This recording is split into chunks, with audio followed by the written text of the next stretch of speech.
आज पाठ्यक्रम की जो चौथी लघु कथा है, जयशंकर प्रसाद जी द्वारा लिखित लघु कथा कलावती की शिक्षा, इस विषय पर चर्चा करेंगे और संपूर्ण लघु कथा को देखेंगे।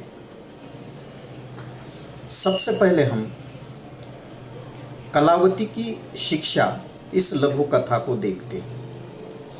इस लघु कथा के प्रमुख पात्र श्याम सुंदर है और दूसरी कलावती है। श्याम सुंदर कलावती का पति है। तो चलिए देखते हैं जयशंकर प्रसाद जी की कहानी कलावती की शिक्षा। श्याम सुंदर ने विरक्त होकर कहा, कला, यह मुझे नहीं अच्छा लगता। कलावती ने लैंप की बत्ती कम करते हुए सिर झुकाकर तिरछी चितवन से देखते हुए कहा, फिर मुझे भी सोने के समय यह रोशनी अच्छी नहीं लगती। श्याम सुंदर ने कहा, तुम्हारा पलंग तो इस रोशनी से बचा है, तुम जाकर सो रहो और तुम रात भर यूं ही जागते रहोगे। अब की धीरे से कलावती ने हाथ से पुस्तक भी खींच ली। श्याम सुंदर को इस स्नेह में भी क्रोध आ गया। तिनक गए, तुम पढ़ने का सुख नहीं जानती, इसलिए तुमको समझाना ही मूर्खता है। कलावती ने प्रगल्भ होकर कहा, मूर्ख बनकर थोड़ा समझा दो। श्याम सुंदर भड़क उठे। उनकी शिक्षिता उपन्यास की नायिका उसी अध्याय में अपने प्रणयी के सामने आई थी। वह आगे बातचीत करती, उसी समय ऐसा व्याघात। स्त्रीणामाद्य प्रणय वचनम, कालिदास ने भी इसे नहीं छोड़ा था। कैसा अमूल्य पदार्थ अशिक्षिता कलावती ने वहीं रस भंग किया। बिगड़कर बोले, वह तुम इस जन्म में नहीं समझोगी।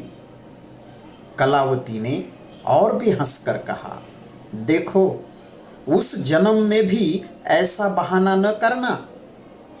पुष्पाधार में धरे हुए नरगिस के गुच्छे ने अपनी एकटक देखती हुई आंखों से चुपचाप यह दृश्य देखा और वह कालिदास के तात्पर्य को बिगाड़ते हुए श्याम सुंदर की धृष्टता न सहन कर सका और शेष विभ्रमोही प्रियेषु का पाठ हिलकर करने लगा। श्याम सुंदर ने लैंप की बत्ती जड़ाई, फिर अध्ययन आरंभ हुआ।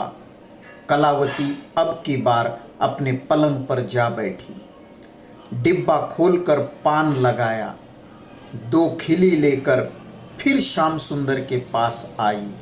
श्याम ने कहा, रख दो। खिली वाला हाथ मुंह की ओर बढ़ा, कुछ मुंह भी बढ़ा, पान उसमें चला गया। कलावती फिर लौटी और एक चीनी की पुतली लेकर उसे पढ़ाने बैठी। देखो, मैं तुम्हें 2-4 बातें सिखाती हूँ, उन्हें अच्छी तरह रट लेना, लज्जा कभी न करना। यह पुरुषों की चालाकी है जो उन्होंने इसे स्त्रियों के हिस्से कर दिया है। यह दूसरे शब्दों में एक प्रकार का भ्रम है, इसलिए तुम भी ऐसा रूप धारण करना कि पुरुष जो बाहर से अनुकंपा करते हुए तुमसे भीतर भीतर घृणा करते हैं, वह भी तुमसे भयभीत रहे, तुम्हारे पास आने का साहस न करें और कृतज्ञ होकर दासत्व है। चतुरों ने अपना कार्य साधन करने का अस्त्र इसे बनाया है, इसीलिए इसकी ऐसी प्रशंसा की है कि लोग इसकी ओर आकर्षित हो जाते हैं। किंतु यह दासत्व, यह शरीर का नहीं किंतु अंतरात्मा का दासत्व है। इस कारण कभी कभी लोग बुरी बातों का भी समर्थन करते हैं।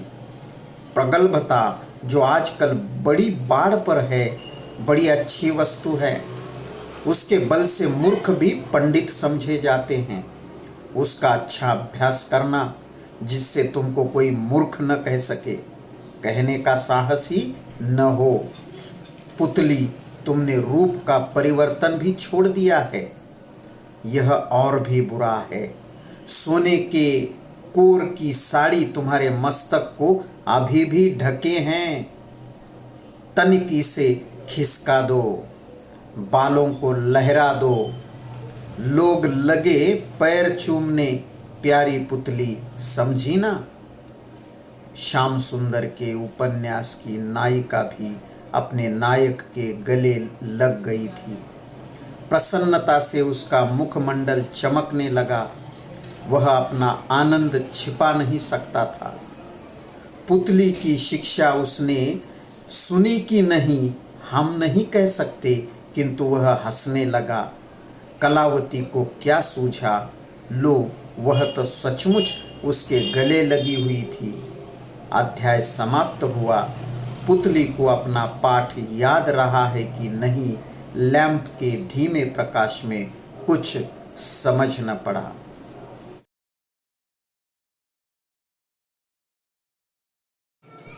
तो यह थी प्रसिद्ध कवि, छायावाद के प्रवर्तक कवि, नाटककार, उपन्यासकार जयशंकर प्रसाद जी की लघु कथा कलावती की शिक्षा।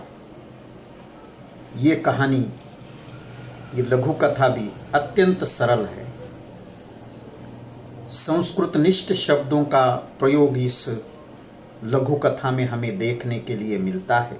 ये इसकी एक विशेषता कही जा सकती है। मूलतः जयशंकर प्रसाद जी जो है कवि हैं, और उनकी कविता में हमें प्रकृति का चित्रण मिलता है। तो प्रकृति का चित्रण हमें इस छोटी सी लघु कथा में भी देखने के लिए मिलता है कि जिस समय जो है श्याम सुंदर अपनी पत्नी कलावती को क्रोधित होकर उस पर क्रोध व्यक्त करके जो है उसे अपने से दूर करता है और पढ़ने के लिए फिर से किताब लेकर बैठता है, उस समय जयशंकर प्रसाद जी ने प्रकृति का एक मनोरम दृश्य हमारे सामने प्रस्तुत किया है कि श्याम सुंदर के इस व्यवहार को देखकर जो है वह नरगिस का गुच्छा भी जो है, जो फूल है, उसे भी ये अच्छा नहीं लगा कि श्याम सुंदर अपनी पत्नी के साथ ऐसा व्यवहार करे, और उसे व्यक्त करने के लिए उन्होंने प्रकृति चित्रण यहाँ पर किया है। देखिए, पुष्पाधार में धरे हुए नरगिस के गुच्छे ने अपनी एकटक देखती हुई आँखों से चुपचाप यह दृश्य देखा। मतलब पति पत्नी के बीच के इस व्यवहार को नरगिस के उस गुच्छे ने जो है देखा है, जो पूरी तरह से पुष्पों से भरा हुआ है, और वह कालिदास के तात्पर्य को बिगाड़ते हुए श्याम सुंदर की धृष्टता न सहन कर सका। मतलब नरगिस को भी श्याम सुंदर की धृष्टता जो है, उसका जो बुरा व्यवहार है, वह अच्छा नहीं लगा। शेष विभ्रमो ही प्रियेशु का पाठ हिलकर करने लगा।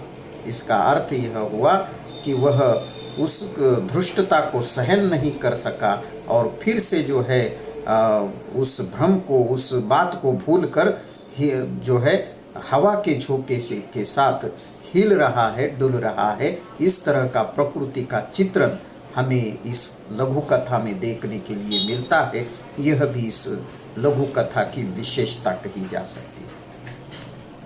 अब हम आते हैं इस लघु कथा में जो मूल संवेदना व्यक्त की गई है जयशंकर प्रसाद जी द्वारा, उस पर कि इन्होंने स्त्रियों की मानसिकता का चित्रण इस लघु कथा के माध्यम से किया। स्त्रियों की कौन सी मानसिकता? तो पति ही अपना सर्वस्व है, ये जो परंपरागत मानसिकता है उसका वर्णन इस लघु कथा में हमें देखने के लिए मिलता है।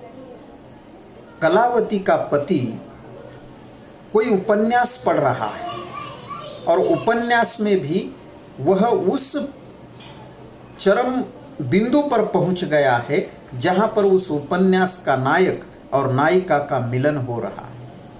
और उसी समय जो है कलावती, जो श्याम सुंदर की पत्नी है, वह उस कमरे में पहुंचती है और तुरंत जो है उस कमरे की बत्ती बंद करने का प्रयास करती है, जो श्याम सुंदर को बिल्कुल अच्छा नहीं लगता। और दोनों में फिर जो है उस बात को लेकर एक कहासुनी हो जाती है।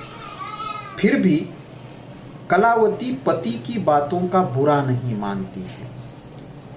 वह चाहती है कि सोते समय कमरे की बत्ती बंद हो जाए और श्याम सुंदर अभी भी पढ़ना चाहता है। श्याम सुंदर जो है अपनी पत्नी को कुछ समझाना चाहता है, लेकिन स्त्री है और वह मूर्ख है, समझाने पर भी नहीं समझेगी। इस तरह की बात कहकर वह अपनी पत्नी की जो है उपहास उड़ाता है, अपनी पत्नी की उपेक्षा करता है। लेकिन फिर भी जो है कलावती जो एक प्रगल्भता का दर्शन कराती है, वह कहती है कि मूर्ख बनकर थोड़ा सा समझा दो। इससे जो है श्याम सुंदर को और अधिक गुस्सा आता है और वह जो है फिर पढ़ने के लिए बैठ जाता है। यहाँ पर इस बात को समझाने के लिए जयशंकर प्रसाद जी ने संस्कृत साहित्य के जो बहुत बड़े कवि माने जाते हैं कालिदास जी के वचन का भी उदाहरण यहाँ दिया है कि स्त्रीणामाद्या प्रणय वचनम, मतलब स्त्री केवल प्रेम की वाणी को जो है समझती है, इस तरह की बात उन्होंने कही है।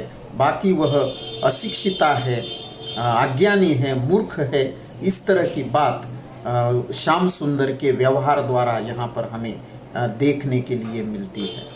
लेकिन फिर भी परंपरागत भारतीय स्त्री के रूप में वह अपनी पति के इस क्रोध का, इस व्यवहार का बिल्कुल बुरा नहीं मानती है और फिर से अपने पलंग पर जाकर बैठ जाती है।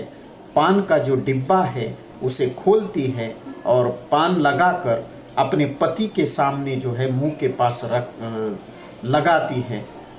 पति जो है कहता है रख दो, लेकिन वह फिर से मुंह के पास उस पान को जो है ले आती है और मुंह भी थोड़ा सा पान की ओर आता है। मतलब श्याम सुंदर भी वह पान खाने के लिए अपना मुंह आगे करता है और वह पान जो है खाते खाते पढ़ने लगता है। और फिर से कलावती अपने पलंग पर बैठकर उसके पास एक चीनी की पुतली है, मतलब चीनी मिट्टी से बनी हुई एक गुड़िया है, उस गुड़िया को लेकर बैठती है और उसे पढ़ाती है। अब ये हिस्सा जो है इस कहानी का सबसे महत्वपूर्ण हिस्सा है कि जो स्त्री जो है हमें परंपरागत भारतीय स्त्री दिखाई देती है, यहाँ पर कलावती के दूसरे रूप का दर्शन होता है। अभी तक हमने जो विवेचन किया उसके आधार पर हम यह निष्कर्ष निकाल सकते हैं कि इस कहानी में पुरुषों की जो मानसिकता है, पुरुष सत्ताक जो मानसिकता है, उस पुरुष सत्ताक मानसिकता का वर्णन इसमें हुआ है। क्योंकि पुरुष हमेशा से भारतीय स्त्री को जो है अपनी स्त्री को मूर्ख समझता आया है, उसे ज्ञान का अधिकार तक नहीं दिया था, वह अशिक्षिता रही थी।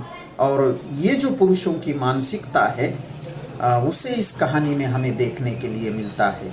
वो अशिक्षिता है, फिर भी उसे पढ़ाने का प्रयास वह कभी नहीं करता है।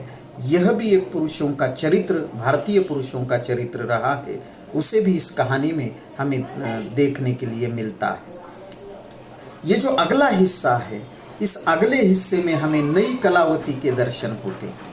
वह अपनी गुड़िया को, अपनी पुतली को जो है यह पढ़ाती है कि जो शर्म नाम की जो चीज़ है या जिसे लज्जा कहा जाता है, ये लज्जा पुरुषों ने चालाकी से जो है स्त्रियों के लिए बनाया है। इसलिए वह पुतली से कहती है कि तुम्हें सबसे पहले लज्जा त्याग देनी पड़ेगी।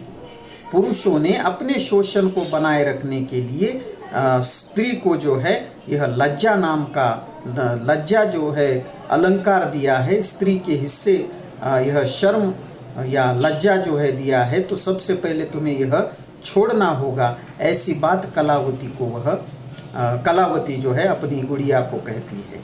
ये सबसे पहली बात।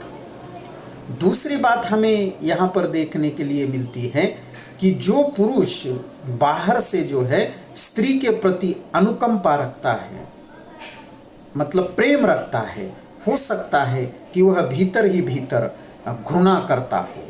मतलब भारतीय परंपरा में, भारतीय पारिवारिक परंपरा में जो है अक्सर देखा यह गया है कि बाहरी तौर से, शारीरिक तौर से पति अपनी पत्नी से जो है प्रेम करता है, लेकिन अंदर ही अंदर उसके मन में कहीं ना कहीं क्रोध और घृणा की जो भावना है, उस भावना को भी उस गुड़िया ने समझना चाहिए। इस तरह की बात कलावती उस गुड़िया को समझाती है।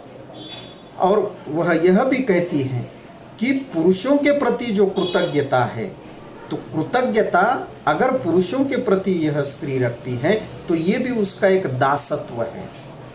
चतुरों ने अपना कार्य साधन करने का इसे अस्त्र बनाया है कि वह बाहर से प्रेम करते हैं और अंदर से अगर वह घृणा करते हैं, और पति हमसे प्रेम करता है, इस कृतज्ञता के साथ अगर वह स्त्री पति के चरणों पर अगर वह झुक जाती है तो यह प्रेम नहीं है बल्कि ये दासत्व है, उसका दासी बन जाना है। और चतुर पुरुषों ने ये बहुत चालाकी से स्त्री को अपनी दासी बनाने के लिए उस पर बाहरी रूप से प्रेम करने का एक बड़ा ही जो है षड्यंत्र जो है रचा है। इस तरह की बात वह करती है। दूसरी बात वह उसने तीसरी बात जो है यहाँ पर उसने यह की है कि इसलिए तुम्हें ऐसे पुरुषों की ओर आकर्षित नहीं होना है जो तुम पर प्रेम करते हैं। और दूसरी बात कि लोग जो है तुम्हारी लज्जा की प्रशंसा करते हैं और उस लज्जा की ओर आकर्षित होते हैं, तो यह भी नहीं करना है, क्योंकि यह भी तुम्हें दासी बनाने की एक चतुराई है। इस तरह की बात वह कलावती अपनी गुड़िया से, अपनी पुतली से जो है करती है। और कुल मिलाकर अगर हम कहें कि आज के ज़माने की स्त्री कैसी है, उस बात को भी इस कहानी में उन्होंने समझाने का प्रयास किया है कि आजकल क्या है, तो आजकल प्रगल्भता की बाढ़ आई है, ऐसी बात वह अपनी पुतली से कह रही है। तो ये प्रगल्भता को तुम्हें अच्छी तरह से समझना है, प्रगल्भता का अच्छा अभ्यास करना है, जिससे कि तुम्हें कोई मूर्ख ना बना सके और तुम में जो है कुछ कहने का साहस आ सके। इस तरह की बात वह कलावती अपनी पुतली से जो है कहती है। तुम्हें अपना जो बाहरी रूप है उसमें भी परिवर्तन करने की आवश्यकता है, ऐसी बात भी वह कहती है। अब ये बाहरी रूप में परिवर्तन करना मतलब क्या? तो बाहरी रूप में परिवर्तन करना वहाँ पर उसने बताया है गुड़िया के माध्यम से कि उस गुड़िया ने, उस पुतली ने जो है सोने के कोर की साड़ी पहनी हुई है और वह साड़ी का पल्लू जो है उसके मस्तक को अभी भी ढके हुए है। और इसलिए कलावती उस पुतली को कहती है कि तुम्हारे मस्तक पर ये जो सोने की कोर की साड़ी है, उसे अब थोड़ी सरकाने की आवश्यकता है, उसे अब थोड़ा सा नीचे गिराने की आवश्यकता है, तनिक उसे खिसकाने की आवश्यकता है। अब तक तुम्हारे बाल जो है बंधे हुए थे, अब उन बालों को थोड़ा सा लहराने की आवश्यकता है, लोग फिर तुम्हारे पैर चूमने लगेंगे। इस तरह की बात वह करती है। इसका अर्थ यह है कि कलावती के माध्यम से जयशंकर प्रसाद यह कहना चाहते हैं कि स्त्री को अपने परंपरागत पहराव को भी बदलने की आवश्यकता है। स्त्री के मस्तक पर उसका जो पल्लू है ये उसकी परंपरा को सूचित करता है, तो स्त्री ने अपनी मर्यादाओं की जो परंपराएं हैं उसे भी थोड़ा सा तोड़ने की आवश्यकता है। बालों को बांध कर रखना ये भी भारतीय स्त्री को बंदिस्त रखने का एक संकेत है, तो उसे भी लहराने की आवश्यकता है। बालों को लहराना मतलब स्त्री की स्वतंत्रता को जो है दर्शाना है। और इसी कारण जयशंकर प्रसाद जी स्त्री की स्वतंत्रता को दर्शाते हुए कलावती के माध्यम से यह कहते हैं कि उस पुतली को जब वह कहती है कि अपने बालों को लहरा दो, मतलब तुम भी अब थोड़ा सा स्वतंत्र हो जाओ। जब इस तरह से बाहरी रूप से परिवर्तन होगा तो निश्चित रूप से जो है लोग उसके पैर चूमने लगेंगे। यह बात जयशंकर प्रसाद जी ने कलावती के माध्यम से कही है। इतने में जो है ये सारी बातें कलावती अपनी पुतली से कहती है, बातें समाप्त होती है और उसी के साथ श्याम सुंदर का जो उपन्यास पढ़ रहा है वह भी समाप्त हो जाता है। नायक और नायिका का मिलन जो है उस उपन्यास में दिखाया है। श्याम सुंदर जो उपन्यास पढ़ रहा है उस उपन्यास की नायिका भी अपने नायक के गले लगती है। श्याम सुंदर को बड़ा अच्छा लगता है और उसका मुखमंडल भी चमकने लगता है कि उसने उपन्यास पूरी तरह से पढ़ लिया है। यहाँ पुतली की जो शिक्षा जो है वह भी पूरी हो चुकी है।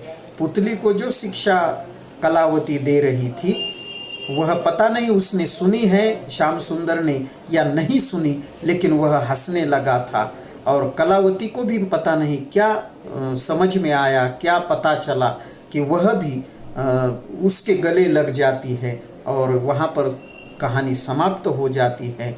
धीरे धीरे उस कमरे में अंधकार जो है छाने लगता है, प्रकाश लुप्त होने लगता है और कहानी वहाँ पर समाप्त हो जाती है। तो कुल मिलाकर अगर हम कहें कि स्त्री की जो आधुनिकता है, स्त्री की आधुनिकता के प्रति पुरुषों का जो दृष्टिकोण है, उस दृष्टिकोण का भी दर्शन हमें इसका लघु कथा के माध्यम से होता है। भारतीय पुरुष, भारतीय परंपरागत पुरुष उपन्यास में एक शिक्षित नायिका को देखना चाहता है। नायिका, नायक के गले लगने वाली नायिका को वह देखना चाहता है। उपन्यास की नायिका को वह स्वतंत्र रूप से देखना चाहता है, पूरी स्वतंत्रता उसकी चाहता है। लेकिन सच्चाई यह है कि अपने घर की जो स्त्री है, अपने घर की जो पत्नी है, उसकी स्वतंत्रता का वह विरोध करता है। तो स्त्री की आधुनिकता को विरोध करने वाला पुरुषों का जो दृष्टिकोण है उसे भी इस एकांकी, इस लघु कथा के माध्यम से प्रस्तुत किया है। पुरुष प्रधान जो मानसिकता है उसका भी वर्णन इसमें किया गया है और स्त्री की जो भारतीय स्त्री की परंपरागत मानसिकता और समय के साथ साथ बदली हुई मानसिकता, आधुनिक सोच को भी इस छोटी सी लघु कथा में बताने का प्रयास किया है। तो अगर हम कहें कि कलावती की शिक्षा यह जयशंकर प्रसाद जी की स्त्री की जो जागृत चेतना है उसे व्यक्त करने वाली यह लघु कथा है, तो यहाँ पर जो है हम इस कहानी की चर्चा को विराम देते हैं। फिर से नए वीडियो में नई कहानी के साथ उपस्थित होते हैं। तब तक के लिए धन्यवाद।